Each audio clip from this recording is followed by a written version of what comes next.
one of your major constituents is the financial industry. And I think one of the questions in recent years has been, is it growing? What's going on with the financial industry related to real estate? Well, I think that the financial industry, number one, people have to understand how important it is to our economy and to our tax base. It's 30% of the payroll in the city, and that's over the last couple of decades, is financial industry.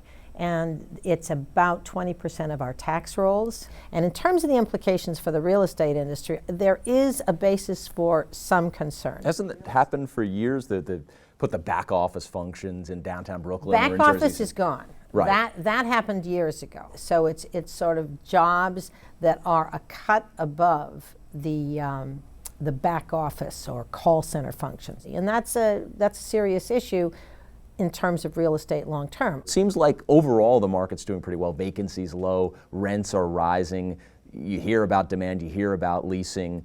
Is it because other sectors have moved up and have kind of supplanted the financial tenants? You are seeing the ability for properties to be converted and for new tenancies coming out of the high-tech area, both startups and established companies. But when you compare the potential real estate growth in the high-tech area, the question is, and what we're not seeing, is whether those companies will grow.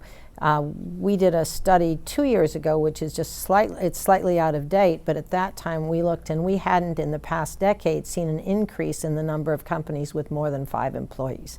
It was flat. So we were having lots of startups, little companies, but then they never take the next step, or their operations move elsewhere. But I think across the board, the economics of the city have become tough for business, and particularly business that employs mid-level people. What are the hurdles? Is it just simply the rental rates, paying the freight to be here and lease an office? Or is it taxes? Well, it's a combination. The costs of real estate are heavily encumbered by the cost of taxes. And this is particularly true in the financial services industry. They take a footprint of more than 250,000 square feet and they're paying taxes on their rent. A 6% tax on rent, which is this commercial real estate tax, which we're the only city in the country that does that. Similarly, for smaller financial businesses, the unincorporated business tax, 4%, I think, which is a 4% income tax on top of your income tax that you already paid. So there is a real concern about thinking about how we, in general, make the city more affordable. Part of that is tax reform, so that the tax burden is not so enormous. Part of that is affordable housing, which obviously Mayor de Blasio is pushing and working on, and that's an important piece. Part of it is the conversation over the transportation system, the MTA, which is looking at a $15.5 billion capital budget deficit. They don't know how they're going to pay for it. All of that will ultimately affect our real estate markets.